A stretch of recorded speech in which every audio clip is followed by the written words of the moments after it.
The bus grinds to a stop outside of the prison and crawls through the giant steel gates. The prisoner stares out of the window at the guard towers looming overhead, at the walls and fences glistening with coils of razor wire. He is tired after 4 hours of sitting on those hard seats and handcuffs and leg irons, but that is nothing compared to what's waiting inside. He's not just any inmate, he is branded, a convicted predator. And if the stories whispered in holding cells and courthouse corridors are true, justice inside these walls doesn't wait for the system. He will be dealt with in a way that befits a predator: extortion, beatings, humiliation, maybe worse. The bus backs into the Sallyport and an officer tells everyone to get off in a single file line. Radios crackle as the new arrivals are herded like sheep into a waiting area, and it's there where an officer takes off his chains and cuffs. The officer sneers at the prisoner. These men are considered to be human garbage. But a predator is the worst of the worst. His mind is racing. He's thinking about what he'd read online, that for people like him an order might be given to kill on sight. If not death, then bullying is absolutely certain. He has never even had a real fight, so protecting himself is out of the question. His name is called when it's his turn to go to the counter where a woman is waiting. She casts a suspicious eye over him. He wonders if she knows what he's been convicted of. Maybe she doesn't care. To her, he could be one in a million, just another unremarkable man who's broken the law. This is the worst day of his life, and she is probably thinking about her coffee break. She takes his wallet and other belongings and slips them into a Ziploc bag. He'll get it back all when he's released. Someone will have to pick up his phone, she says. In 12 years, when he gets out, if he gets out, it'll be an antique. He tells her that he doesn't need it back. It's not like anyone on the outside speaks to him now. The only person who hasn't abandoned him is his brother, and he lives in another state. The couple of $100 he's brought with him will go into his prisoner trust account. There's also money for the telephone he'll be using a lot to fight his case, to overturn a conviction he believes is a grave injustice. But the fact is, in here it doesn't matter what he believes. Very soon, there will be a target on his back. He has to act fast. But how to survive in the meantime? The officer tells him to walk into another room. It's completely bare, just 4 white walls. He's told to strip. The prisoner hesitates, confusion etched onto his face. Both officers look at him like he's a first-class idiot. He removes his clothes, pausing at his boxer shorts, his face reddening with humiliation. The officer goes through the motions. Thank God they no longer do cavity searches. When it's over, he's handed some prison clothes, a pair of gray jogging pants and a white t-shirt. The officer passes him sheets and a pillow, a washcloth and some toiletries, and that's it. That is everything he owns now. It feels like being born again. A whole new world to navigate, a new culture and a language he'll have to learn. And then it's back to another holding room where he waits for hours. A processing officer eventually walks in and gives him a card with his prisoner number on it, 17657-089. If he's just been born again, this is his christening correctional style. They'll take a picture of him and get his fingerprints. Next up is orientation. He sits down with some other prisoners. Some barely listen to the officer, some look frightened, and some just look mean, just like those guys on the bus. He knows they couldn't possibly know what he's been accused of, but paranoia eclipses his every thought. The orientation guy explains how the commissary works, what to do if you feel ill or want to make a complaint. He tells them how to take a shower and go to the chow hall, how to mail letters and use the telephone. This is followed by a warning that in prison every move is recorded by CCTV. Don't for a second, the officer says, think we aren't watching you. Given the danger he's in, he doesn't mind surveillance at all. Bring on the surveillance, he is thinking, as his eyes dart around at some very scary-looking men. As the officer informs them what'll happen if they break the rules, one of the inmates laughs under his breath like the naughty kid at school who's heard it all before. With almost 2 million people locked up in jails, youth detention facilities, and prisons within the U.S., the laughing guy probably has heard it all. Around 66% of U.S. inmates will be back into prison within 3 years of being released. Not surprising when 60% are still unemployed after a year of freedom. The video they make the inmates watch fills the prisoner with a debilitating fear. A man on the TV screen says he was the victim of prison violence. He explains there's about a 1 in 10 or 20 chance of being assaulted in prison. You can tell an officer, the man says, but can you? Can you really? As the saying goes, snitches get stitches, even the ones who've been bullied and abused. He might be a newbie, but he knows this video is pointless. He'd read before he came here that there's a 1 to 41% chance an inmate will be victimized in some way or another in U.S. prison. As he looks around the room, he hopes that this is a 1% place. But the fact is, he is not a normal prisoner. Surely for him, he's in the 41% category, despite what he believes is his innocence. After about 2 hours of staring at the wall, he's ordered into an office. The guy behind a table says he's going to ask some questions, and it is of the utmost importance that the prisoner answers honestly. No, he tells the guy he's never been a cop or worked in the prison system. No, he isn't in a gang and he's never been affiliated with a gang. Well, not unless the Mickey Mouse Club counts. And no, he's never snitched on anyone in a criminal capacity. Then comes the question that he was hoping for. Do you believe it's conceivable that your life could be in danger if you are sent to the general population? This is the first time he answers yes. When he tries to tell the guy that there's been an injustice, he gets nothing back. That's a matter for the courts, not the prison, says the guy. He just tells him that he can choose to serve his time in the general population, but for his safety he can opt for something called protective custody, or PC. The prisoner already researched this option online. He's watched videos and TV shows about what prisoners think of predators. What's in his jacket, his case papers, exposes information that would certainly put him at risk.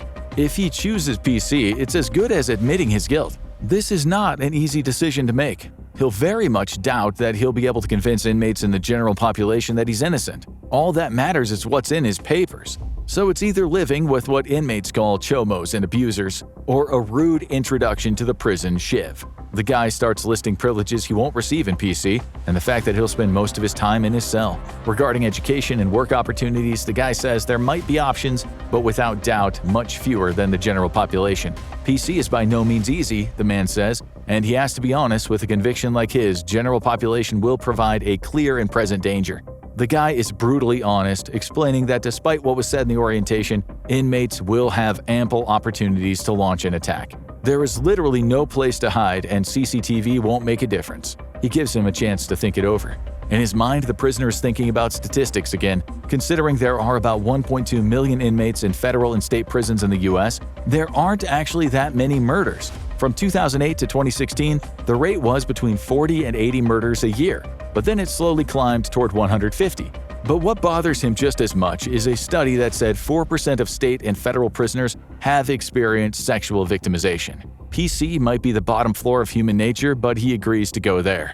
His number is called, and an officer tells him it's time to go to the housing unit. Something that changed his mind about PC was when the guy said at this prison, there's actually a full PC block. In some prisons, he explained PC is basically the whole, sometimes called special housing unit or administrative segregation, which means 23 hours a day in a cell. In this prison, they have PC programs. There's even yard time. That means more danger, but less chance of losing your mind. So that's where he goes, walking through door after door, as the menacing sound of bolts unlocking sends shivers down his spine. The officer stops and points to a door. He says, "Go inside, and you'll come to a small desk. Behind it will be the unit officers." When he walks through the door, he's met by a large empty room surrounded by 3 levels of landings and cells. There is not a prisoner in sight, just an occasional shout from one of the cells. It's like a ghost prison. Nothing at all like he'd seen on TV.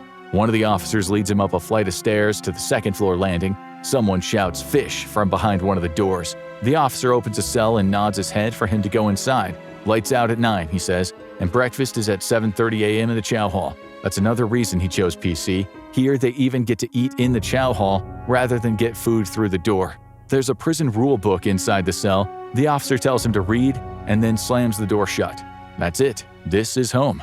The bed is connected to the floor. There's a steel basin with a built-in toilet next to the door, a shelf in the corner, and a small steel table connected to the wall. A fluorescent light buzzes above him. In this cell, there is no natural daylight. That evening, he lies on the bed looking at the ceiling. He doesn't even have a book, never mind a TV. Everything smells like floor cleaner, but it's as if there is still grime covering everything. Even though the cell is clean, it still manages to feel dirty. He shuts his eyes, hoping for rest. It doesn't come. Images flash through his mind, strange faces, threats he hasn't met yet. What will morning bring? Who are the men he'll be living with? How does anyone survive this? He remembers the stat that he read before sentencing. 63% of inmates in state prisons are locked up for violent crimes. That number has never felt more real. From down the hall, someone screams, loud and desperate. Then, more shouting. He squeezes his eyes tighter, trying to block it out. The next 12 years will be hell. When he hears doors unlocking in the morning, he has no idea what time it is. Without natural daylight or a watch, how would he know? All he knows is it's time for breakfast. He's taken down to the bottom floor and joins a line. Single file, the officer says, and don't step forward or backward. The line is slowly marched forward with officers at each side. It takes ages to do anything here, which he guesses is why some prisons don't have a PC block. It's just too much work. One by one, the men enter the chow hall door and grab a tray. Some of them are already sitting at tables and eating and have tattooed faces. They look tough, like street guys. But some, the only way to describe them is just creepy. They shuffle around with their heads down, looking like the dregs of society people say they are. The prisoner is handed his food, and it looks inedible. 2 boiled eggs, which is fine, but that oatmeal looks like it came straight out of a cow. 2 slices of white bread accompany a mystery meat sausage, and then there's an apple. It's no wonder it only costs prisons anywhere from $2 to $8 a day for all 3 meals. The prisoner finds an empty table. He keeps his head down, attempting to eat the oatmeal. Suddenly, a tattooed inmate sits beside him. He introduces himself as Nasty and gives the prisoner the lowdown. "Most guys in here are predators," Nasty says, "but not all. Some are former gang members, some are snitches." Nasty says he knew instantly that he wasn't a predator. Thank God, he thinks, someone who still understands. Nasty motions over into the corner, where a huge, muscular, mean-looking guy is eating alone. Nasty explains that he was forced into PC to put some work in for the Mexican mafia. In other words, he's here to kill, or at least seriously hurt, a chomo. And unfortunately, Nasty has it on good authority that it could be the prisoner. Nasty just says it's part of the culture here to get the fish, the new guy. It was a lottery and he lost. If men get beaten or killed at the start of their sentence, he says, it sends a stronger message. The message is part of the prison code. Predators will not be tolerated. So now the gangs infiltrate PC with torpedoes, hitmen, or guys who carry out assaults. But Nasty says not to worry. He has a plan and he'll protect him. Later, when they get to use the phones, Nasty says he should get someone to put $400 in an account. He gives them the details. That'll be enough to get the green light taken off. Nasty explains that this comes at a considerable risk to himself, but he'll do it because he hates bullying in prison. The prisoner feels lucky to have put into a cell next to such a thoughtful and moral man, not the type of inmate he was expecting to meet. That afternoon, after a lunch of bologna and stale white bread, he receives a list of books that he can order from the library. The problem is, because of the crime that he's been convicted of, he is not allowed to read any kind of material that could excite him. That means just about every novel that's ever been written. There is a list of approved books. He picks one at random and hopes for the best. About an hour later, he gets 20 minutes on the phone. The prisoner tries to tell his brother about the PC's Kill the Fish lottery and the small payment that he needs to make to a fine gentleman who's helping him turn off the green light. Just $400. It's a bargain. He explains to his brother that he wouldn't understand the intricacies of prison code. Only the cons would get it, so just send the cash. Time's up, $10.50. Evidently, prisons and thieves have something in common.